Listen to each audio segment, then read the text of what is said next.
በስመ አብ ወወልድ ወመንፈስ ቅዱስ አሐዱ አምላክ አሜን። ይትባረክ እግዚአብሔር አምላከ አበዊነ ስቡሕኒ ውእቱ ወልዑልኒ ውእቱ ለዓለም። የቅዱሳን የአባቶቻችን አምላክ እግዚአብሔር ስሙ ለዘላለሙ የተመሰገነ ይሁንና ክቡራን ኦርቶዶክሳውያን በክርስቶስ ሰላምታ እንደምን ዋላችሁ? አሜን። ልዑለ ባሕርይ እግዚአብሔር አምላካችን በድጋሚ ስሙ የተመሰገነ ይሁን። እንግዲህ በቅዱስ ቤተክርስቲያናችን ስርዓት መሰረት አራተኛ ሳምንት ወይም አምስተኛ ሰንበት የአብይ ጾም ደብረ ዘይት በመባል ይታሰባል። ይህም ከቃሉ ትርጉም ስነሳ ደብር ማለት ተራራ ሲሆን ዘይት ማለት ወይራ ማለት ነው። ወይራ ያለበት ወይራ የበዛበት ተራራ ማለት ነው። በዚህ በተራራ ስለ ነገረ ምጽአቱና ስለ ህልፈተ ዓለም ያስተማረበትን ትምህርት ምሳሌ በማድረግ የተሰጠ ስያሜ የተሰጠ በዓል ነው። በማቴዎስ ወንጌል ምዕራፍ 22 ቁጥር 1 ምዕራፍ 24 ቁጥር 1 በሉቃስ ወንጌል ምዕራፍ 21 ቁጥር 1 እና እንዲሁም በቅዱስ ጳውሎስ በሁለተኛ ተሰሎንቄ ምዕራፍ 4 ቁጥር 13 እንዲሁም ቅዱስ ጴጥሮስ ሁለተኛ መልእክቱ ላይ ምዕራፍ 4 ቁጥር 13 ስለ ነገረ ምጽአቱ ተመዝግቦ እናገኘዋለን። እንግዲህ በደብረ ዘይት ጌታችን ኢየሱስ ክርስቶስ ሌሎች ትምህርትም ሰጥቷል። ከነገረ ምጽአቱ ውጪ ሌላ ጊዜ ብዙ አስተምሮበታል። ነገረ ጸሎት አስተምሮበታል። እናንተስ ጸልዩ እንዲህ ብላችሁ ጸልዩ አባታችን ሆይ በሰማያት የምትኖር የሚለውን ያስተማረበት በዛው ነው። ማቴዎስ ወንጌል ምዕራፍ 6 ቁጥር 9 ላይ እናገኘዋለን። እንዲሁም ነገረ ትንሣኤ ሙታንን አስተምሮበታል። የማቴዎስ ወንጌል ምዕራፍ 22 ላይ እናገኘዋለን። እንዲሁ በደብረ ዘይት ሆኖ አሻግሮ ኢየሩሳሌምን እያየ ያለቀሰበትን ቦታ ነው። በሁለተኛ ሳሙኤል ምዕራፍ 15ም ዳዊት ይጸልይበት የነበረ ቦታ ነው። ልጁ አቤሴሎም ሸሽቶ በዛ በደብረ ዘይት እየገባ እየጸለየ እያለቀሰ የሚኖርባት ቦታ ነበረች። እንግዲህ ደብረ ዘይት የቤተክርስቲያን ምሳሌ ናት። ከዓለሙ የተለየች ናት። ከፍ ያለች ናት። ጌታችን ኢየሱስ ክርስቶስ እንደሚታወቀው በዚህ ምድር ቤት የለውም። ቤት አለው ከተባለ ደብረ ዘይት ናት ቤቱ። ቅዱስ ሉቃስ በሉቃስ ምዕራፍ 21 ቁጥር 1 ላይ መዓልተ ይሜህር በምኩራብ ወሌሊተ ይበይት ውስተ ደብረ ዘይት እንዲል ቀን ቀን በምኩራብ ሲያስተምር ውሎ ወይም ከተማ ቤተ መቅደስ ሲያስተምር ቆይቶ ማታ ማታ እየሄደ የሚያድርባት ቦታ ናት ማለት ነው ደብረ ዘይት። እንግዲህ በቅዱስ ያሬድ ደግሞ በመዝሙሩ ከዚህ ከቅዳሴ በፊት የማቴዎስ ወንጌል ምዕራፍ 24 ቁጥር 1 ሙሉ ለሙሉ በሚባል እዛ ወስዶ በዜማ ሰርቶታል። ሃሌሉያ ዘይነበር እግዚእነ ውስተ ደብረ ዘይት ብሎ ወይ ቤሎሙ ለአርዳኢሁ ኡቁኬ ኢያሱቱክሙ ብዙኃን ይመጹ በስሜ እያለ ወንጌል ላይ የተጻፈው ሙሉውን በዜማ ደርሶታል ማለት ነው። እንግዲህ ለዕለቱ የትምህርታችን ርዕስ የምናደርገው መዝሙር 49 ቁጥር 2 ያለውን ኃይለ ቃል ይሆናል። እግዚአብሔር እሰ ገሃደ ይመጽእ ወአምላክነ ኢያረምም እሳት ይነድድ ቅድሜሁ። እግዚአብሔር አምላካችን ይመጣል ዝምም አይልም በፊቱ እሳት ይነዳል የሚለውን የዳዊትን መዝሙር አንስተን እንነጋገራለን። እግዚአብሔር አምላካችን ማስተዋሉን ጥበቡን ያድለን። እንግዲህ ይህንን ቃል አንስተን ከመነጋገራችን በፊት ትንቢት 3 አይነት ትንቢት አለ። በትንቢት በሰፊው ሌላ ጊዜ እንነጋገራለን። አሁን ግን ለመጥቀስ ያክል 3 አይነት ትንቢት አለ። አንደኛው ከነቢያት ትንቢት ከሚናገሩት ነቢያት ዘመን በፊት የነበረ የተፈጸመ ነገር ግን ሰዎች ያላወቁት ያልተጻፈ ሲሆን እግዚአብሔር አምላካችን በትንቢት ያናግራቸዋል ነቢያትን። ጉዳዩ ተፈጽሟል ግን ሰዎች ያላወቁትም ነቢያትም አያውቁትም። እግዚአብሔር ትንቢት ያናግሮ ያለፈውን ነገር ያስታውሳል፣ ያጽፋል። ለምሳሌ እነ ቅዱስ ዳዊት ስለ አዳም ስለና አብርሃም ከነሱ ዘመን በፊት ስለነበሩት ትንቢት ተናግረዋል። እሱም ትንቢት ይባላል። የማይታወቅ ስለነበረ ትንቢት ይባላል። ሁለተኛው በዛው ወቅት ላይ የተፈጸመ የተደረገ ያለን ነገር በትንቢት ያናግራል እግዚአብሔር። ጉዳዩ እየተፈጸመ ነው፣ እየተከናወነ ነው፣ ግን ህዝቡ እያወቁ አይደለም። ነቢያቱም በዛ ቦታ የሉም፣ ግን በትንቢት መነጽርነት አይተው እንደዚህ አይነትን ጉዳይ በትንቢት እንዲጽፉ እግዚአብሔር አምላካችን ይረዳቸዋል ማለት ነው። ሶስተኛው ትንቢት ግን የተለመደው ያልተፈጸመ ወደፊት የሚፈጸም በነቢያቱ ዘመን ያልነበር ሲናገሩት ያልተፈጸመ ከተናገሩት ቀን ጀምሮ ግን በተስፋ የሚጠብቁት ትንቢት ነው። እንደዚህ ሁሉ ደግሞ ትንቢት አንድ ትንቢት በ3 በ4 ጊዜ ሊፈጸም ይችላል። ከአንድ በላይ በሆነ ነገር ይፈጸማል። አንድ ጊዜ የተነገረው ለ3 ለ4 ይሆናል። ብዙ የነቢያት ትንቢት ለቤተክርስቲያን ለእመቤታችን በተደጋጋሚ ለሁለቱ ይሆናል። አንድ ትንቢት ተናግረው ሁለቱ ላይ ሲፈጸም እናያለን። ምሳሌም እንደዚህ ነው። በኦሪት ዘጸአት ምዕራፍ 3 ላይ ብናይ ሊቀ ነቢያት ሙሴ ወደ ሲና ተራራ ወጡ ያየዋትን ነበልባልና ሐመልማል ሊቃውንቱ በ3 ነው የሚተረጉሙት። በእመቤታችን ይተረጉሙታል፣ በክርስቶስ በትፍሲቱና በመለኮቱ፣ እንደገና በአዲስ ኪዳንና በብሉይ ኪዳን። ትንቢትም ደግሞ 3 ጊዜ 2 ጊዜ ከዛም በላይ ሊፈጸም ይችላል። ስለዚህ አሁን ይሄን የተናገረው ቃል ለጌታችን ለመድኃኒታችን ለኢየሱስ ክርስቶስ ከመሆኑ በፊት የተፈጸመ ሌላ ትንቢት አለ። ለዚህም ነው ይሄን የምናነሳው። በ3 ነገር ተነግሯል። አንደኛው እግዚአብሔር እስራኤላውያንን ከባቢሎን ምርኮ ነፃ ያወጣበትን በትንቢት የተናገረበት ነው። እግዚአብሔር ገሃደ ይመጽእ አምላክነ ኢያረምም እሳት ይነድድ ቅድሜሁ። እግዚአብሔር በገሃድ በግልጥ ይመጣል፣ ዝም አይልም፣ በፊቱ እሳት ይነዳል ያለው እስራኤላውያን ከግብፅ ባርነት የኤርትራን ባህር ከፍሎ እንዳሻገራቸው ሁሉ ከባቢሎን ምርኮ ደግሞ 7 ወንዞችን አሻግሯቸዋል። በፊት እሳት እያነደደ ነፃ ወጥቷቸዋልና ይህን ምሳሌ አድርጎ የተናገረው ትንቢት ነው። ያ ትንቢት ተፈጽሟል። ሁለተኛውም ትንቢት እንዲሁ ተፈጽሟል። ሁለተኛውም እግዚአብሔር ይመጣል ያለው ከድንግል ማርያም የተወለደበት የመጀመሪያ ልደቱ ምጽአቱ ነው። ቀዳማዊ ምጽአቱ ነው። እሳት ይነድድ ያለውም በግርማ መለኮቱ ስለመጣ ነው። ግርማ መለኮቱ እሳትነቷን ስጋዋን ሲያቃጥላት፣ ስጋው ደግሞ መለኮቱን ሳይወስነው በትፍሲትና መለኮት በተዋህዶ አንድ የሆኑበትን ትንቢት የተናገረበት ነው። ሁለተኛ ልደቱ ነው። ሶስተኛው ግን ያልተፈጸመው በዕለተ ምጽአት የሚፈጸመው ድጋሚ የሚመጣው ወይም ዳግም ምጽአቱ ለዳግም ምጽአት የተናገረው ነው። እንግዲህ ሁለቱ ተፈጽመዋል፣ አንዱ ይቀራል ማለት ነው። በአንድ ትንቢት 3 እና 4 ትርጉም 3 እና 4 ትንቢት ይፈጸማልና ማለት ነው። እንግዲህ ሊቃውንት ዲበ መንበረ ዳዊት ትጸን መንግስቱ ለክርስቶስ እንዲሉ በዳዊት መንበር ላይ ነውና መንግስቱ የጸናችው የክርስቶስ ልክ ዳዊት ነብዩ ዳዊት ከመንገሱ በፊት 40 ዓመት በሳኦል ፊት አውራሪ ሆኖ እስራኤል እንደገዛ ክርስቶስም ምድር ከመምጣቱ በፊት ለሁለቱ ምጽአቱ ፊት አውራሪዎች አሉት። ለሁለቱ ምጽአቱ ለቀዳማዊ ምጽአቱ ወይም ለመጀመሪያ ልደቱ ከመምጣቱ ከማስተማሩ በፊት ቅዱስ ዮሐንስ መጥምቅ ተነስቶ ስለ ክርስቶስ አስተምሯል። ይህንን በማቴዎስ ወንጌል ምዕራፍ 3 ቁጥር 1፣ በማርቆስ ወንጌል ምዕራፍ 1 ቁጥር 9፣ በሉቃስ ወንጌል ምዕራፍ 3 ቁጥር 1 እና በዮሐንስ ወንጌል ምዕራፍ 1 ቁጥር 6 ታሪኩ ተመዝግቦ እናገኘዋለን። ቅዱስ ዮሐንስ መጥምቅ መንግስተ ሰማያት ቀርባለችና ንስሐ ግቡ እያለ ያስተምር ነበር። በውሃ እያጠመቀ እኔ አሁን በውሃ ጠምቃችኋለሁ፣ ከኔ በኋላ የሚመጣው የጫማውን ጠፍር ልፈታው የማይቻለኝ ኃያል ነው፣ እሱ ደግሞ በውሃና በመንፈስ በውሃና በእሳት ያጠምቃችኋል እያለ መንገዱን ጠርጎለታል። ጸያየ ፍኖት ቅዱስ ዮሐንስ ምንለው ለዚህ ነው። መንገድ ጠርጎለታል። ከዛ በኋላ ነው ክርስቶስ የመጣው።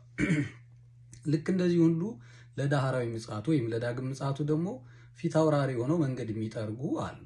ከዚህም ውስጥ አንዱ ነብዩ ኤልያስ ነው። በብሔረ ሕያዋን ሳይሞት የተሰወረ ነው። ይህም በማቴዎስ ወንጌል ምዕራፍ 16 ቁጥር 28 ላይ ሞትን ያልቀመሱ አሉ እንደተባለ ማለት ነው። ሞትን ያልቀመሱ አባቶቻችን ቆይታቸው እስከ ዕለተ ምጽአት ነው። ሰው ሆኖ ሞትን የማይቀምስ የለምና በዕለተ ምጽአት ክርስቶስ ዳግም ከመምጣቱ በፊት ልክ እንደ ቅዱስ ዮሐንስ መንገድ እየጠረጉ ይመጣሉ። ይሄንም በምሳሌ ሲያስረዱን ቅዱስ ዮሐንስም ነብዩ ኤልያስም ሁለቱም በገዳም ነው እግዚአብሔር ያሳደጋቸው። ዮሐንስ በቶራ እየተመገበ ኤልያስ ደግሞ በቁራ እየተመገበ በገዳም ኑሯል ማለት ነው። ግብራቸውም ተመሳሳይ ነው። ሁለቱ ግብሩም ይመሳሰላል። ዮሐንስ ነገስታትን የሚገስጽ የእውነት መስካሪ ነበር። ዮሐንስ ሄሮድስና ሄሮድያዳን በግልጽ ዘልፏቸዋል፣ ነግሯቸዋል። ዋርሳ አትውረሱ፣ ድንበር አታፍርሱ ብሎ ኃጢአታቸውን ተናግሯል። ልክ እንደዚህ ሁሉ ኤልያስም ደግሞ አክዓብና ኤልዛቤልን ነገስታት ሆነው እያለ ገስጿል። ከእግዚአብሔር የራቁትን በመገሰጽ እውነት በመናገር ይታወቃሉ እና ግብራቸውም አንድ ነው። ያሳደጋቸውም እግዚአብሔር በገዳም ነው ማለት ነው። ልክ እንደዚህ ሁሉ ዮሐንስ ለክርስቶስ የመጀመሪያ ምጽአቱ ወይም የመጀመሪያ ልደቱ መንገድ እንደጠረገ ሁሉ ለሁለተኛ ምጽአቱ ደግሞ ነብዩ ኤልያስ ቀድሞ መጥቶ መንገድ ይጠርጋል ማለት ነው። ይሄ ምልክቱ ከመታየቱ በኋላ ክርስቶስ ከመምጣቱ በፊት ይሄ ይደረጋል። በብሔረ ሕያዋንም በብሔረ ብፁዓንም ያሉ ሞትን ያልቀመሱ በሙሉ መጥተው ያኔ ከዕለተ ምጽአት በፊት ሞትን ይቀምሳሉና ከዛ በኋላ መንገድ ተጠረገች፣ የክርስቶስ ትንቢት ወደ መፈጸም ይመጣል ማለት ነው። እንግዲህ ይሄንን ካልን የክርስቶስ መምጣት እስኪ ዋና ዋና ምልክቶቹን አንስተን እንነጋገራለን። በማቴዎስ ወንጌል ምዕራፍ 24 በዚሁ ምዕራፍ ቁጥር 32 ላይ ስለ በለስ ተናግሯል። በለስ ቅጠሏ ሲለመልም ፍሬ ማፍራት ስትጀምር መከር እንደመጣ ታውቁታላችሁ፣ መኸር እንደመጣ ታውቃላችሁ። ልክ እንደዚህ ሁሉ ደግሞ እነዚህ የምነግራችሁ ምልክቶች መፈጸም ሲጀምሩ የክርስቶስ መምጣት እንደቀረበ ታውቃላችሁ ብሎ በምሳሌ እንዳስረዳ እንዲህ በለስ የኃጢአት ምሳሌ ናት። መጀመሪያም አዳም አባታችንን ለኃጢአት ምክንያት ለሞት ምክንያት የሆነችው ናት። በኋላም በማቴዎስ ወንጌል ምዕራፍ 21 ቁጥር 19 ላይ ጌታችን ኢየሱስ ክርስቶስ ተራበ ይለንና በለስን አይቶ ቅጠሏ የለመለመ ስለነበር ወደ እሷ ሲጠጋ ፍሬ አልነበራትም። ከዛም በኋላ ለዘላለሙ ፍሬ አይገኝብሽ ብሎ ረገማት። ይህን ቅዱስ ዮሐንስ አፈወርቅ ሲተረጉም በአንጻረ በለስ ረገማ ለኃጢአት እንዲል በበለስ ምክንያት ወይም በበለስ ሰበብ ኃጢአትን ረገመ እንዲል በለስ የኃጢአት ምክንያት ምሳሌ ናትና ልክ እንደዚህ በለስ ሲያብብ ቅጠሉ ሲያምር ሲዋብ ፍሬ ማንፍራት ሲጀምር መኸር እንደመጣ መቃረቢያ እንደሆነ ሁሉ የኃጢአትም ስራዎች እነዚህ ምልክት የተባሉት ሁሉ መፈጸም ሲጀምሩ የክርስቶስ መምጣት ምሳሌ ነው የሚለውን በዚህ ምሳሌ አጽንቶ ነግሯቸዋል።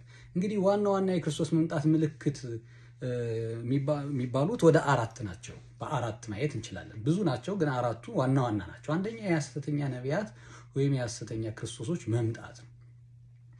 ይሄንም በዚሁ ምዕራፍ ላይ ዕቁ ኢያስቱክሙ እስመ ብዙኃን ይመጹ በስሜ እስመ ይብሉ አነ ውእቱ ክርስቶስ፣ እኛ ክርስቶስ ነን እያሉ በስሜ የሚመጡ ብዙ አሉ፣ እንዳያስቷችሁ ተጠንቀቁ ብሎ ተናግሯል። ይህንም በዮሐንስ ወንጌል ምዕራፍ 10 ቁጥር 1 ጀምሮ እውነት እውነት እላችኋለሁ ወደ በጎች በር በበሩ የማይገባ ሌባ ነው ወንበዴ ነው ብሎ እንደተናገረ ይሄንን ትንቢት ተጠቅመው በውሸት የሚመጡ ነቢያት እኛ ክርስቶስ ነን የሚሉ እኛ ነቢያት ነን የሚሉ አሉ። እኛ ኤልያስ ነን ነብዩ ነን ትንቢቱ ይፈጸም ዘንድ መንገድ ልንጠርግ ነው ብሎ የሚነሱ ብዙ ሐሳውያን ነቢያት አሉ። ስለዚህ የሐሳውያን ነቢያት የሐሰተኞች ነቢያት መነሳቱ ዋናው ምልክት ነው። እንግዲህ ሐሰተኞች ነቢያት በነገራችን ላይ ክርስቶስም ከመምጣቱ በፊት ሁሉ ነበሩ። ክርስቶስ ከመምጣቱ በፊት ነበሩ። በሐዋርያት ሥራ ምዕራፍ 5 ቁጥር 1 ጀምሮ ስናይ ቅዱስ ጴጥሮስና ሐዋርያት ስለ ክርስቶስ ሲያስተምሩ ጸሐፍት፣ ፈሪሳውያን፣ ሊቃነ ካህናት ሸንጓ ቆመው ፈረዱባቸውና ታሰሩ። ከታሰሩ በኋላ በሌሊት እግዚአብሔር መልአክ ከስራታቸው ፈታቸው። ተፈተው ሲወጡ እነዚህ ሰዎች አያቸውና ለምንድን ነው ስለ ክርስቶስ መስበክ አታቆሙም አሏቸው። ከዛ ስለ ክርስቶስ መስበክ እንደማያቆሙ ከነገሯቸው በኋላ ሊገሏቸው ፈለጉ። እንዲያውም ቅዱስ ጴጥሮስ ስለ ክርስቶስ መሰከረ። ለሰው ከማድላት ይልቅ ለእግዚአብሔር ማድላት ይሻላል፣ ይበልጣል። ለሰው ከመታዘዝ ይልቅ ለእግዚአብሔር መታዘዝ ይበልጣልና አናቆሙም። ይሄ ክርስቶስ ዓለምን ለማዳን የመጣ ነው፣ እናንተ ግን ገደላችሁት ብሎ ሲገስጻቸው በዚህ ተበሳጭተው ሊገሏቸው አሰቡ። በዚህ ጊዜ አንድ ፈሪሳዊ መምህር ገማልያል የሚባል መምህር ሐዋርያትን ትንሽ ፈቀቅ እንዲሉ አደረገና እናንተ እስራኤላውያን የእስራኤል ሕዝቦች ወይ በእነዚህ ሰዎች ላይ አንድ ነገር አታድርጉ። የእውነት ከእግዚአብሔር ከሆኑ ልታስቀሯቸው ልታጠፉት አትችሉም። ከሰው ከሆነ የነዚህ ሐሳብ ከሰው ከሆነ ግን በራሱ ጊዜ ይጠፋል ብሎ መክሯቸዋል። እና በመሃልም 2 ሰዎች ተጠቅሰዋል።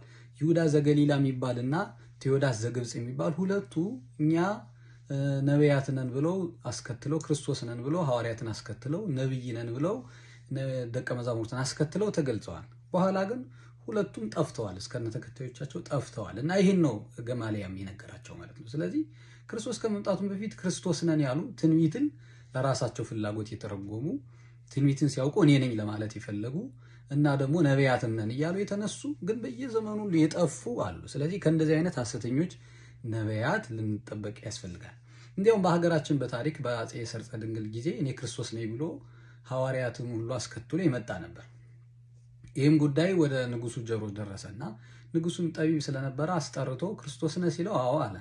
አይ ጥሩ እንግዲያስ ክርስቶስ ከሆንክ በቃ እንሰቅልሃለን፣ ትሞታለህ፣ በሶስተኛው ቀን ስለምትነሳ ችግር የለውም ብሎ በሞት ቀጥቶታል ማለት ነው። እሱም ሞቷል፣ ተከታዮችን በሙሉ ጠፍተዋል። ስለዚህ ሐሰተኞች ነቢያት በዘመኑ ሁሉ ተነስተዋል። ከክርስቶስ መምጣትም በፊት ክርስቶስ ከመጣም በኋላ በእኛ ዘመን ደግሞ በብዛት በሃይማኖት ሰበብ በእንዲህ አይነት በመሳሰለ ነገር ነቢያት የውሸት ነቢያት ዓለምን የሞሉበት ዘመን ነው። ስለዚህ እነዚህ እንዳያስቱ ልንጠነቀቅ ያስፈልጋል። በነገራችን ላይ ሐሰተኞች ነቢያት ማለት ሐሰት ብቻ እያወሩ አይመጡም። ሐሰቱ የተቀመመ መርዝ ነው። መጀመሪያ ላይ ጣፋጭ የሚመስል እውነት የሚመስል ከእግዚአብሔር ዘንድ የሚመስል ጥቅስ የሚጠቅሱ ወንጌል የሚያስተምሩ ሆነው ነው የሚመጡት። የሚያጠምቁ ከደዌ የሚያድኑ መስለው ነው የሚመጡት። ስለዚህ ሐሰተኞች ነቢያት በዚህ ልክ ዓለም ላይ ይመጣሉና እንድንጠነቀቅ ተነግሮናል። ደግሞ ሐሰተኞች ነቢያት ክፋታቸው ምንድን ነው? ሰው በቀላሉ እንዲያምናቸው የሚሄዱበት ርቀት አለ። እኛ ጠንቃቆች ካልሆን በወንጌል ቃል የጸናን ምሳሌያችን ክርስቶስ ካልሆነ ለማሳሳት ዝግጁ ናቸው። ቢቻላቸው የተመረጡትን ለማሳሳት ይሞክራሉ ተብሏል በዚህ ወንጌል ላይ የተመረጡትን ሳይቀር። ምክንያቱም አሁን እኛ እየተሸወድን እየተታለልን ያለ ነው በጥቃቅን ነቢያት ነው። መቼም ትናንሽ ነገር ነው። በኋላ እኮ ፀሐይና ጨረቃን በእጁ ይዞ የሚመጣ አለ፣ ከሙታንን የሚያስነሳ አለ። የዛን ጊዜ አለማመን ከባድ ነው፣ ወንጌል ላይ የጸናን ካልሆን ማለት ነው። እና የሚመጡበት ከኛ አእምሮ አንጻር ስለሆነ በሶስት ምክንያት ይመጣሉ ብዙ ጊዜ። አንደኛ በመረጃ ይመጣሉ፣ መረጃ ይሰበስቡና ይመጣሉ። እንዲያውም ይሄ በእኛ በቅዱስ ቤተክርስቲያናችንም የደረሰ ነው። በቅርብ ጊዜ ቅዱስ ቤተክርስቲያናችን በሲኖዶስ ከሁለት ተከፍሎ ነበር። በዛ ፈተና ስንፈተን አንድ ከሌላ ሃይማኖት ወገን የሆነ የሃይማኖት መምህር ነኝ ነብይ ነኝ የሚል ሰው እነዚህ ሰዎች ሁለተኛ ሲኖዶስን ለመገንጠል ለማቋቋም የሄዱበትን ርቀት መረጃ አለው። ስለዚህ ከሆነ ጊዜ በኋላ ቀደም ብሎ ወጣና አለቱ ከሁለት ይከፈላል፣ ቤተክርስቲያኗ ከሁለት ትከፈላለች ብሎ ተናገረ። መቼም ያመነው አለ። በጊዜው ይሄ ጉዳይ ሲፈጸምም ከእርሱ ወገንም ያሉት ከሌላም ይሄ ነገር ያለ ሊኖር ይችላል መቼም። በኋላ ግን መረጃ እንደሆነ በዛም ሰዓት ያስጠረጥራል፣ የሚያውቀው ሳያውቀዋል። በኋላ ደግሞ ከእርሱ ወገን የሆኑ ሰዎች ከእርሱ በጥቅምም በምንም ተጣልተው የወጡ ሰዎች ስለዚህ ጉዳይ ሲናገሩ ነበር። በቃ ቀድሞ እነዛ ጳጳሳትን ሊሾሙ ልብስ ሲያሰፉ ቦታ መሾሚያ ቦታ ሲያዘጋጁ ሁሉ የሰውዬ መረጃው አለው። ስለዚህ ያችን መረጃ ከመድረሱ በፊት ቀድሞ በመናገር ትክክለኛ ትንቢት ለማስመሰል ይሞክራሉ። ስለዚህ ለምሳሌ ያክል ይሄን ጠቀስን እንጂ በህይወታችንም ነገ የምናየውን ዛሬ በተለየ መረጃ ሲነግረን ይሄ እውነት ነው ብለን እንዳንከተል፣ ትንቢት እንዳንከተል። ከክርስቶስ ትንቢት ውጭ ከዚህ በኋላ ያልተፈጸመ ትንቢት የለም በመሰረቱ። ስለዚህ ትንቢትን እየተከተልን እንዳንጠፋ፣ ሐሰተኛ ክርስቶሶች ከክርስቶስ ህይወት እንዳያወጡ ልንጠነቀቅ ያስፈልጋል ማለት ነው። ሌላኛው በጥንቆላና በዛር መንፈስ በእንዲህ በርኩስ መንፈስ የሚሰሩ አሉ። እርኩስ መንፈስ አንዳንድ እውነት የሚመስል ነገርን ያሳያልና። ሶስተኛው ደግሞ በጣም እንትን የሚያደርገው ውስብስብ የሚያደርገው የባህሪና የስነ ልቦናን ጥናት አድርገው ነቢያት የሚሆኗል። ይሄ ማለት ዓለሙን ያጠኑታል፣ የሆነን ማህበረሰብ ያጠናሉ፣ ስነ ልቦናውን ምንድነው የሚፈልገው የሚለውን ከተረዱ በኋላ በዛ በኩል የሚመጡ ማለት ነው። ለምሳሌ አሁን ወጣቱ መቼም ትዳር የሚያሳስበው ነው፣ የተደላደለ ህይወት የሚያሳስበው ነው፣ መኪና፣ ቤት፣ በሱ በኩል ይመጡበታል። እናቶቻችን አባቶቻችን ደግሞ እንዲደከም ያሉት እናቶቻችን በእድሜ የደከሙት እነሱን ደግሞ በማስፈራራት ነው። ጌታ መጣ፣ በዚህ ቦታ እንዲህ አይነት ምልክት ታየ፣ በቃ መሬት ሊገለበጥ ነው እያሉ ደግሞ ያሳስቷቸዋል፣ ያስፈራቸዋል።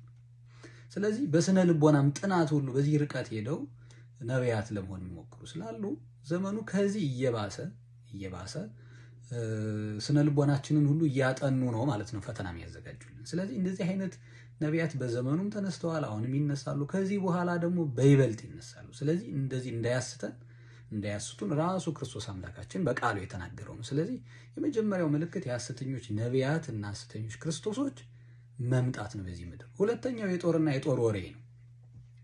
እንግዲህ ጦር የጀመረው በሰማያት ነው እንደሚታወቀው። በዮሐንስ ራዕይ ምዕራፍ 7 ጀምሮ በሰማይ ሰልፍ ሆነ፣ ሚካኤልና መላእክቱ ዘንዶውን ተዋጉት፣ ዘንዶውም ከመላእክቱ ጋር ተዋጋ፣ አልቻላቸውም ተብሎ እንደተጻፈ በሰማያት እንግዲህ በመላእክት ነው ጦርነት የተጀመረው። ከዛ በኋላ በምድር ደግሞ በኦሪት ዘፍጥረት ምዕራፍ 4 ቁጥር 8 ጀምሮ አቤልና ቃየል ላይ የሆነ ነው። እንግዲህ ቃየል አቤልን የገደለበት ነው። ቃየል አቤልን በድንጋይ ገደለ። ከዛ በኋላ ሰው እንግዲህ መግደያን እያዘመነው ብረት እያረገው ድንጋይ እያረገው እያለ እንግዲህ እኛ ዘመን ደርሷል። እኛ ዘመን አሁን ኒኩለር፣ ድሮን፣ ሚሳኤል ቦምብ፣ አቶሚክ ቦምብ ሆኗል ማለት ነው። ስለዚህ በዚህ ልክ ለጦርነት ሰው ራሱን እያዘጋጀው መጥቷል። ስለዚህ ጦርነት ድሮ የኖረ በዓለመ መላእክትም የነበር በአበው ዘመንም የነበር በኦሪትም በሐዲስ ኪዳንም የነበር ቢሆንም ግን አሁን በዚህ ልክ እያደገ ሲሄድና ዓለም ወደ አንድ አይነት ጦርነት ሲገባ ወይም የጦርን ወሬ በየቦታው ሲሰሙ ተጠንቀቁ፣ በዚህ ጊዜ የጌታ መምጣት ወይም የዘመኑ መፈጸሚያ ይሆናል ብሎ ክርስቶስ አምላካችን ተናግሯል ማለት ነው። ከዚህ በኋላ ግን የመጨረሻው ጦርነት የሚለው ዮሐንስ ራዕይ ምዕራፍ 16 አርማጌዶ ይለዋል። ይህም የዓለም የመጨረሻው ጦርነት ይባላል። በዓለም ነው ጦርነት። በነገራችን ላይ ይሄ ትንቢት ዓለም አቀፍ የሆነ ነው። እንግዲህ ሰፈር ከሰፈር ሀገር ከሀገር ጋር ወይም ውስጥ ለውስጥ ባለ ሳይሆን ዓለሙን ሁሉም ያዳርስ ጦርነት በመጣ ጊዜ ያኔ የፍጻሜው ምልክት ይሆናል ብሎ ጌታችን ኢየሱስ ክርስቶስ ምልክቱን ተናግሯል። ሌላው ሶስተኛው ረሃብ ነው። እንግዲህ ረሃብም በፊት የነበረ ነው፣ አሁንም ያለ ነው። እንግዲህ የተወሰነ ረሃብተኛ ባየን ቁጥር ወይም ረሃብ በተከሰተ ቁጥር ጌታ ሊመጣ ነው በቃ ተፈጸመ ልንል እንደማይገባ ለማሳየት ነው። ረሃብ ገና በአባቶቻችንም ነበረ። ዮሴፍን ከሸጡት በኋላ ተርቦ ሄዶ ዮሴፍ ቀለብ ሰፍሮላቸዋል እስራኤላውያን። ከዛም በኋላ በሀገራችን በንጉስ ዮሐንስ ዘመን በቅርብ 1977 በደርግ ዘመን የከፋ ረሃብ አሳልፈናል። አሁን ደግሞ በሀገራችን የከፋ ረሃብ እንዳለ እናውቃለን። ያሁን የከፋ የሚያደርገው ምንድነው? የሚራበው ብዙ ነው። በጣም ደግሞ ከመጠን ያለፈ የሚጠግበው ብዙ ነው። በጣም የሚያሳዝነው እሱ ነው። ግማሾቻችን በጥጋብ በብዛት ከመብላት የተነሳ ምግቡን እንዲፈጭ ለማድረግ ሌላ አጋዥ ነገር እንወስዳለን። አንዳንዶቹ ደግሞ እንግዲህ አንጀታቸው ከወዳቸው ተጣብቆ ምግብ ያጡ ደግሞ ብዙ አሉ፣ በጦርነቱ ምክንያት፣ በድርቅ ምክንያት፣ በተለያየ ምክንያት። ስለዚህ እንደዚህ አይነት ምልክት ይኖራል በዘመኑ ሁሉ። አሁንም ደግሞ በስፋት እያደገ የመጣና እንደዚህ አይነት ችግር እያየንበት ያለ ዘመን ነው። ስለዚህ እንዲህ አይነት ሲኖር የክርስቶስ መምጣት የዓለም መጨረሻ ምልክት ሊሆን እንደሚችል ምሳሌ አድርጎ ገልጦታል። በዚሁም አግባብ የተራቡትን ወገኖቻችን ልንደግፍ ካለ ልናካፍል ያስፈልጋል። ከኛ ተርፎ ምንደፋውን እንኳን በማሰብ ብንሰጥ ጽድቅ ይሆንልናል እና ይሄ ሶስተኛው ምልክት ነው። አራተኛው የመሬት መናወጥ ነው። እንግዲህ ይሄ ሁሉ ምልክት ይሆናል አለ። ነገር ግን ውድ ክርስቲያኖች፣ በነገራችን ላይ ይሄ የሚያስፈራው ለማያምን ሰው ነው እንጂ ለሚያምን አይደለም። እውነት ነው፣ እኛ በምግባር ደካሞች ነን፣ እምነታችን የጎደለ ሊሆን ይችላል። ቅዱሳኑ ግን ከክርስቶስ ጋር መኖር ይናፍቃሉ። እነ ቅዱስ ጳውሎስ እኮ ሊሄድ ከክርስቶስ ጋር ልኖር እናፍቃለሁ ያለ ልሞት እናፍቃለሁ ማለት ነው። በመሰረቱ ሞትና ዕለተ ምጽአት የክብር ነው። እንዲያውም ሊያስፈራው የሚችል አይደለም። ሰው በክርስቶስ ያመነ መውደቅን በንስሐ እየተነሳ ሚስጥራቱን የፈጸመ ቅዱስ ቁርባኑን እየወሰደ የሚኖር ሰው ዕለተ ምጽአት የሚያስፈራው አይደለም።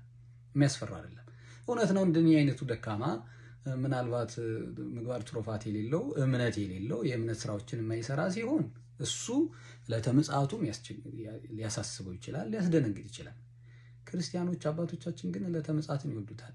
በገዳም ያሉ አበው መነኮሳት እኮ መቼ ነው የምትወስደኝ ወደ አንተ ጋር መኖር እያሉ ጸልያሉ። መዝሙረ ዳዊት ላይም እንደዚህ ነው፣ ጌታዬን ላይ እናፍቃለሁ፣ ልክ ዋሊያ ምንጭ የውሃ ምንጭ እንደምትናፍቅ እኔም እግዚአብሔርን ላይ እናፍቃለሁ ብሏል ቅዱስ ዳዊት። በክብር የኖረ ሰው ነው፣ ንጉስ ነው። እንደዛ የተፈራ በእስራኤላውያን ዘንድ የተወደደ የሰባት ሀብታት የተሰጡት ነው። ከእግዚአብሔር ጋር መኖርን ከክርስቶስ ጋር መኖርን በጣም የሚወዱት ናቸው ቅዱሳን። ለኛ ለምን ይመስላችኋል ድንጋጤ የሆነው? በቤቱ ባለመኖር ምክንያት፣ ንስሐን ባለመውደዳችን ምክንያት፣ ክርስቶስን ባለመልበሳችን ምክንያት፣ የክርስትናን መንገድ ባለመከተላችን ምክንያት ነው እንጂ ለክርስቲያን ይሄ አስደንጋጭ አይደለም በመሰረቱ። ምክንያቱም ቅዱሳን ሲደሰቱበት እንጂ ሲደነግጡበት አናይም። እንዲያውም እኮ ከዕለተ ምጽአት በኋላ አሁን ካለችው ገነት 7 እጥፍ ያማረች ቦታ ላይ እንደሚኖሩ ስለሚያስቡ ክርስቶስን ይናፍቃሉ፣ ዕለተ ምጽአትን ይናፍቃሉ። ስለዚህ በሕጉ በስርዓቱ እንሄድ ዘንድ ነው እንጂ ይሄ ምልክትና ዕለተ ምጽአት የተነገረን እንዲሁ እንድንሸበር እንድንፈራ አይደለም። ይህ ሀገራችን በሰማይ ነው፣ አባታችን እግዚአብሔር ነው። ስለዚህ የሚያስፈራ አይደለም። ግን ካለንበት የክፋት ስራ የምንወጣበት በንስሐ የምንመላለስበት ህይወት ግን ያስፈልጋል። ለዛች ለዕለተ ምጽአት የበቃን በክብር የምንነሳ ትንሣኤ ዘለ ክብር እንዲሆን ትንሣኤያችን ግን ያስፈልጋል፣ መዘጋጀት ያስፈልጋል እንጂ እንዲሁ አጉል መሸበር አስፈላጊ አይደለም። ሐሰተኞች ነቢያትን ይህንን ነው የሚጠቀሙት። ሰው እንደሚደነግጥ እንደሚፈራ ስለሚያውቁ በሱ መልኩ ነው እየመጡ መንገር የሚፈልጉት ማለት ነው። በበሽታ የሚፈተነውን ሰው እናውቃለን በየቦታው። በእኛም የሃይማኖት አስተምሮ ስር በአስተምሮ ስር ሳይሆኑ ግን በእምነቱ ስር ሆነው እንዲያው በትንሽ በጤና መታወክ የተፈተነውን ሰው ሄደው በቃ እንዲህ ያደርጋል አይደል፣ ይሄማ ይሄ ነው ዛር ነው እንትን ነው ያረገብህ እገሌ ነው፣ በዚህ መጥቶ ነው በዚህ ወጥቶ ነው የሚሉ አሉ። ስለዚህ ከመስጋታችን ከፍርሃታችን የተነሳ የሚነገረን ነገር ነው ይሄ ማለት ነው። እና ለክርስቲያን የክርስቶስ መምጣት ክብሩ እንጂ ውርደቱ አይደለም በሕገ እግዚአብሔር ለሚኖር ሰው ማለት ነው። ስለዚህ ምልክቶቹ እንዲያው ዋና ዋናዎችን ለመጥቀስ ይናል እንጂ ፍቅር መቀዝቀዝ፣ ብዙ ምልክቶች በተለይ ነብዩ ዳንኤል ያለው በተቀደሰው ቦታ ርኩሰትን ስታዩ ያን ጊዜው እንደደረሰ ወቁ ብሎ ክርስቶስ የተናገረው ብዙ ምልክቶች አሉ ማለት ነው። ግን በዋናነት እነዚህና ትላልቅ ኃጢአት ጌጥ ሆኖ እንዲህ በለሷ ስታፈራ ልክ መኸር እንደቀረበ እንደምናውቀው በአደባባይና በተቀደሰው ቦታ ይሄ ሁሉ እንደ ክብር ሲታይ ግን የክርስቶስ መምጣት የጊዜው ማለቅን እንድንረዳ የተነገረን ምሳሌ ነው ማለት ነው።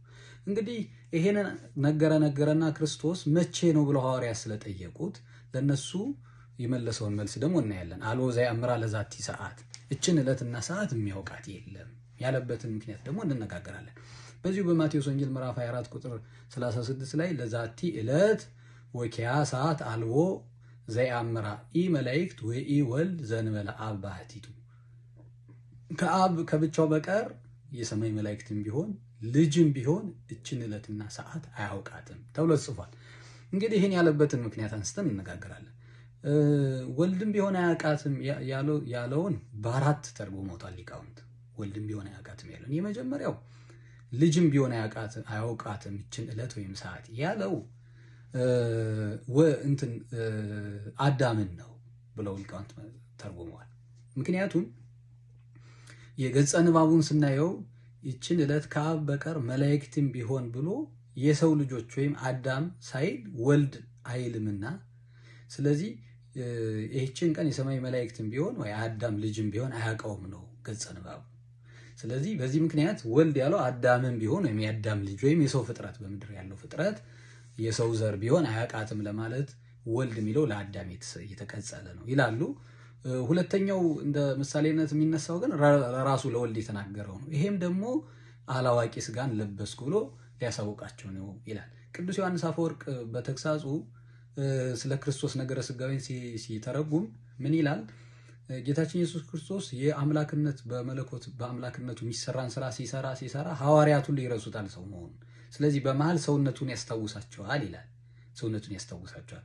ልክ እንደዚህ ሁሉ አሁን ክርስቶስ ማብላት፣ ማጠጣት፣ በውሃ መሻገር፣ ማዕበል መገሰጽ፣ ሙትን ማስነሳት፣ ድውይን ማዳን ይሄን እያዩ በቃ ወልደ አብ መሆኑን ጥርጥር የላቸው ሐዋርያት። በመሃል ወልደ ማርያም መሆኑን እንዳይረሱ የሚከተሉት ደቀ መዛሙርትም ለኛም ወልደ አብ ብቻ ሳይሆን ወልደ እግዚአብሔር ብቻ ሳይሆን ወልደ ማርያም መሆኑን ደግሞ በጸጋ እንድናውቅ ዘንድ በመሃል ይሄንን ያደርጋል። ይሄ በዚህ ጊዜ ብቻ አይደለም ወልድ ባህቲቱ ይወልድ ያለውበት ብቻ ሳይሆን በሌላም ታሪክ ላይ እንደምንመለከተው ያቺ ሴት 12 ዓመት ሙሉ እንደሚፈሳት መጣ ከኋላ ጨርቁን ስትነካው ደሟቅ ቆሞላታል።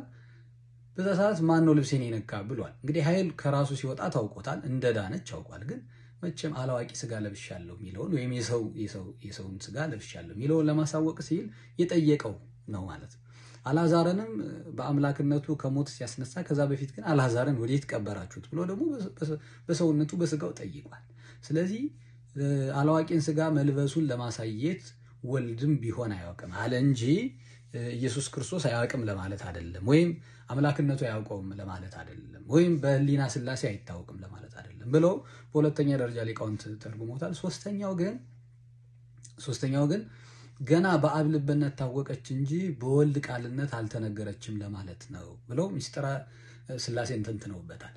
እንግዲህ በአብ ልብነት አብ ወልድ መንፈስ ቅዱስ ያስባሉ በጋራ፣ በወልድ ቃልነት አብ ወልድ መንፈስ ቅዱስ ይናገራሉ፣ በመንፈስ ቅዱስ እስትንፋስነት አብ ወልድ መንፈስ ቅዱስ ህልው ነው ይኖራሉ።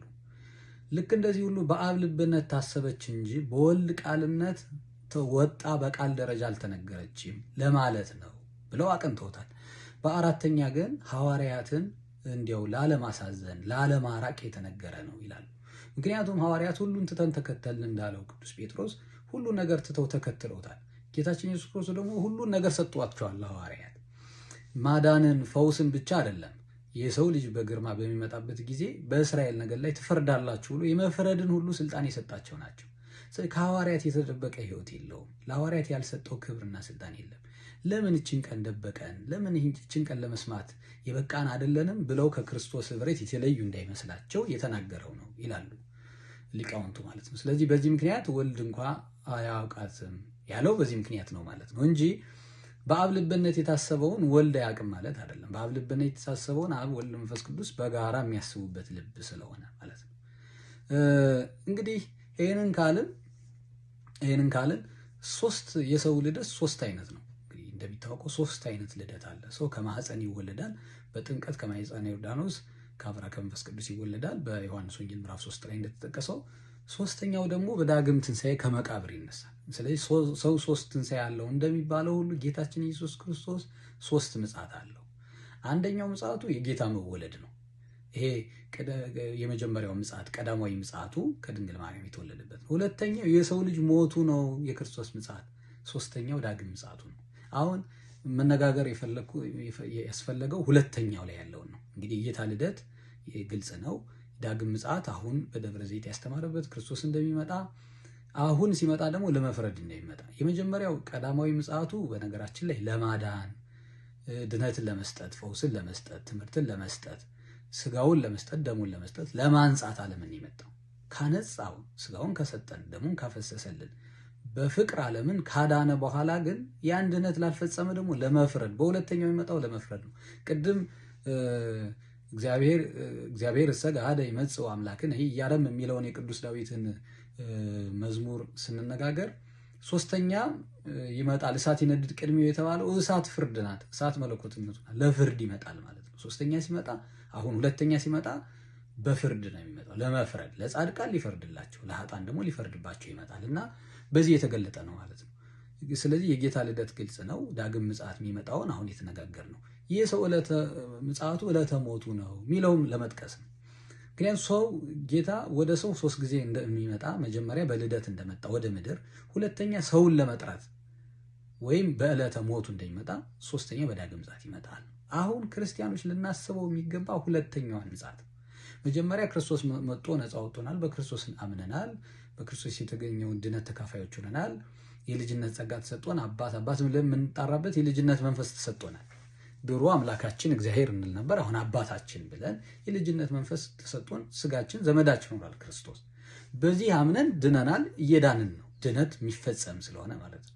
ስለዚህ አሁን የክርስቶስ መምጣትን ያምኖ የተቀበለ ክርስቲያን እንደገና ደግሞ ክርስቶስ በዳግም ምጽአቱ እንደሚመጣ ተስፋ አድርጎ የሚጠብቅ ክርስቲያን ዕለተ ምጽአቱ በሞቱ የሚታሰብ ነው ማለት ነው።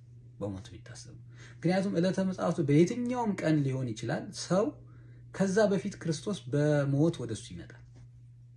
ለዚህ ነው የሰው ዕለተ ምጽአቱ ሞቱ ነው የሚባለው። ለዚህ ከዕለተ ምጽአት ላንደርስ እንችላለን። ክርስቶስ ወደ ቤታችን ዛሬ ሊመጣ ይችላል፣ ነገ ሊመጣ ይችላል፣ ከሆነ ጊዜ በኋላ ሊመጣ ይችላል። ስለዚህ የዕለተ ምጽአትን ዕለት አለመናገሩ የሰው መሞትን ዕለት አለመናገሩ ምሳሌ ነው የሚሉት አባቶቻችን። ለዚህ ነው ዕለተ ምጽአትን በዚህ ቀን እመጣለሁ እንዳላለ ሁሉ ወደ ሰው ሕይወትም ክርስቶስ መቼ እንደሚመጣ ሞት ወደ ሰው መቼ እንደሚመጣ ይታወቅ። ይሄ ሞት ደግሞ የሐዲስ ኪዳን ወደ ክርስቶስ መሸጋገሪያ ነው፣ የፍርድ አይደለም እንደሚታወቀው። ስለዚህ ዕለተ ምጽአታችን የኛ የምንሞትባት ቀን ናት ዕለተ ምጽአታችን። ከዛ በኋላ በዕለተ ምጽአት ቆመን የሚፈረድብን እስከ ዛሬ ባደረግነው ነገር ወኩሉ ይፈድዩ በከመ ምግባሩ ያለው ቅዱስ ዳዊት ለዚህ ነው በወንጌል ላይ የተነገረው በዚህ ምክንያት። ስለዚህ በዚህ ምን የሚፈረድልን ወይ የሚፈረድብን በአሁን በምንሰራት ስራ ስለሆነ ነገ እስክንሞት ያለችን ጊዜ ናት የኛ ህይወት። ከዛ በኋላ ዕለተ ምጽአት የሚያስፈልገው ለሁለተኛ ፍርድ ነው። ከገነት ወደ መንግስተ ሰማያት፣ ከሲኦል ወደ ገሃነመ እሳት ለመሸጋገር ወደ በለጠ ክብር ወደ በለጠ ሞት ለመውረድ ወደዛ ለመሄድ ነው ሁለተኛው ምጽአት በህይወታችን የምትመጣ እንጂ ሰው ባለበት ጊዜ ሁሉ ሊሰራው የሚያስፈልግ ክርስቲያን ለዛ ነው ሁል ጊዜ የክርስቶስ ህይወትን በማሰብ የሚኖር ሲወድቅ በንስሐ የሚነሳ ነገረ ክርስቶስን የሚያስብ ድህነቱን በትጋት የሚፈጽም መሆን አለበት። ዕለተ ምጽአት ነገ ሊሆን ይችላል፣ ከነገ በኋላ ሊሆን ይችላል፣ የዛሬ 100 ዓመት ሊሆን ይችላል፣ የዛሬ 200 ዓመት ሊሆን ይችላል። ክርስቲያን እሱ ጉዳዩ አይደለም። እንዳይሆን ነው ክርስቶስ የተናገረው። በነገራችን ላይ እንዲያውም የወንጌሉ መጀመሪያ ላይ ታችሁ ከሆነ ሐዋርያታን ቤተ መቅደሱን እንዴት እንደሚያምርየው እያሉ ይናገሩ ነበር። ከዛ ይፈርሳል፣ ድንጋይ በድንጋይ ላይ ሳይነሳ አይቀርም ይልና ቤተ መቅደስ ይፈርሳል ያለው እንግዲህ ቤተ መቅደስ በሶስት ነው የሚተረጎመው። አንደኛ በሰው ህይወት ነው፣ ሁለተኛ በህንፃ ቤተክርስቲያን ነው፣ ሶስተኛም በራሱ ህይወትም መስሎታል። ይህም ቤተ መቅደስ ታፈርሱታላችሁ በሶስተኛው ቀን አስነስተዋለሁ ብሏቸዋል። እና ቤተ መቅደሱን መስሏቸው ነበር አይሁድ በጊዜው እንዲያው። ስለዚህ እንደዛ ያለው የሰው ህይወት ያልፋል ብሎ እየነገራቸው ነው። ስለማያልፈው ይሄ ስላማረው ስለ ህንፃው ከመጨነቅ ይልቅ በውስጡ ስላለው ቅድስና ማሰብ የበለጠ ነው ሲላቸው ነው። ሁሉም ከዚህ ምድር ውስጥ ያለው ነገር ሁሉ ያልፋል፣ በማያልፈው ህይወት ይተካል ማለት ነው። ስለዚህ ለሐዋርያት የነገራቸው በጊዜው ለሐዋርያት፣ ከዛ በኋላ ደግሞ ለምንመጣው ክርስቲያኖች ይሄ ተጽፎ ያገኘ ነው። እንዲህ ሲሆን እንድንበረታ ከድካማችን እንድንነሳ እና ክርስቶስን እንድንጠብቀው እንጂ እንድንፈራ አይደለም። ለዚህ ምሳሌ መቼም ፖሊስ ሌባ ያልሆነ ሰው ፖሊስን ሲያይ አይደነግጥም አይደል? ወንጀለኛ ከሆንን ወደኛ እንኳ ባይመጣ ፖሊስ ሲመጣ መቼም ሊያውቅብን እኮ ሁሉ ይችላል። ከመደናገጣችን ከመደበናበራችን የተነሳ ሊያውቅብን ሁሉ ይችላል። እንዲያውም አንዳንድ ጊዜ እንዲህ ፖሊስ የማይወዱ ሰዎች ያጋጥመናል በህይወታችን እና በሆነ ጊዜ በፖሊስ በሆነ ነገር ላይ እንግዲህ ወይ ወንጀል ሰርተው ወይ ስተሰርተው ከፖሊስ ጋር በሆነ መንገድ ብቻ ጥላቻ ያለባቸው ናቸው። መቼም ትራፊክ በተደጋጋሚ በእኛ ሀገር ቋንቋ ትራፊክ ምንለው በተደጋጋሚ ያቆመው ሰው እና የሆነ ስህተት የሰራ ሰው በትክክል እየነዳም ቢሆን ፖሊስን ሲያይ የሆነ ስህተት ውስጥ ሊገባ ይችላል። አያችሁ። ሌላው ሰው ግን አሁን የሚያስደነግጥ ነገር ከሌለው በህግ እየሄደ ከሆነ ቀበቶን አስሮ ከሆነ የሚሄድበት የስፒድ በልኬታው ልክ ከሆነ መስመሩን ይዞ እየሄደ ከሆነ ህግን ተከትሎ እየሄደ ከሆነ በመንገዱ 10 ፖሊስ ሊያገኝ ይችላል። ሊደነግጥ አይችልም ማለት ነው ያሰው። አያችሁ። ስለዚህ የክርስቶስ መምጣት የሚያስደነግጠን ለኛ ለኃጥአን ነገረ ድህነታችንን ላልፈጸምን እንጂ ከክርስቶስ ጋር ህይወታችን ከሆነማ መምጣቱ እኮ ለኛ ክብር ነው። እንዲያው ልክ ወንጀለኛ ያልሆነ ሰው ፖሊስን ሲያይ እንዲያውም እኮ ጥበቃ ይሰማዋል እኮ ለሱ ጥበቃ የቆሙ እንደሆኑ ዘብ የቆሙ እንደሆኑ አድርጎ ያስባል። ፖሊስ መኖሩ ሰላም ይሰማዋል። በነገራችን ላይ ወንጀለኛ ያልሆነ ሰው፣ ወንጀል ያለበት ሰው ግን ፖሊስን ሲያይ የትናንትና ወንጀሉ ሊሆን ይችላል እንግዲህ በንስሐ ያልመለሰው ያላጠበው ኃጢአት ማለት ነው። አሁን የሰራው ሊሆን ይችላል። እሱ እየተከተለው ከዛ ቦታ እንዲሸሽ ያደርገዋል፣ እንዲፈራው ያደርገዋል። አያችሁ። ክርስቲያኖችም ዕለተ ምጽአትን ምንፈራ አይደለም። እኛ በክርስቶስ ያመንን ህይወትን መኖር ይኖርብናል፣ ይጠበቅብናል። ለድካማችን ደግሞ ክርስቶስ ንስሐን ሰጥቶናል። በንስሐ ልንመላለስ ያስፈልጋል እንጂ እነዚህን ምልክት ስናይ በህይወታችን የምናስተካክላቸውን ነገሮች እንድናስተካክል የተነገረ ነው እንጂ ማስፈራሪያ አይደለም። ማስፈራሪያ አይደለም በመሰረቱ። ምክንያቱም ዕለተ ምጽአትን ልንቀድም እንችላለን። የኛ ሞት እኮ ከዕለተ ምጽአት በፊት ሊሆን ይችላል። የብዙዎቹ ክርስቲያኖች ሞት እኮ እስከዛሬ ድረስ ትናንትና በፊት የሄዱት ክርስቲያኖች ዕለተ ምጽአታቸው ያኔ ነው። ከዛ በኋላ ለፍርድ ነው በምጽአት የሚቆሙት እንጂ ከዚህ በኋላ ምግባርን ሰርተው በሰማያት እንደገና ይቅርታ ሊደረግላቸው ክርስቶስን አምነው እንደገና አምነዋል ሊላቸው ሊመሰክርላቸው አይችልም ማለት ነው። ስለዚህ ሰው በህይወቱ ሁሉ የተዘጋጀ መሆን ተዘጋጅታችሁ ኑሩ የሚለው ቅዱስ ጴጥሮስ ስለዚህ ነው። ሁልጊዜ የተዘጋጀ ሊሆን ያስፈልገናል ማለት ነው። ምክንያቱም አሁን ይህን አጥብቀን የተነጋገርንበት ዓላማው ምንድን ነው? ዋናው ምልክት የሐሰተኞች ነቢያት መነሳት ምልክት ይሄ ልክ ህገወጥ ዝውውር ላይ ያለ ሰው የለም። ይሄ በእኛ ቋንቋ ጥቁር ገበያ የሚባለው በጥቁር ገበያ ዝውውር ያለ ወንጀለኛ ምንድነው? እንዲያውም አበቡ ምሳሌ ምን ይላሉ? የቅቤ ነጋዴ ድርቅ ያወራል ይላሉ። ድርቅ ካላወራ ቅቤው አይወደድለትም ነው።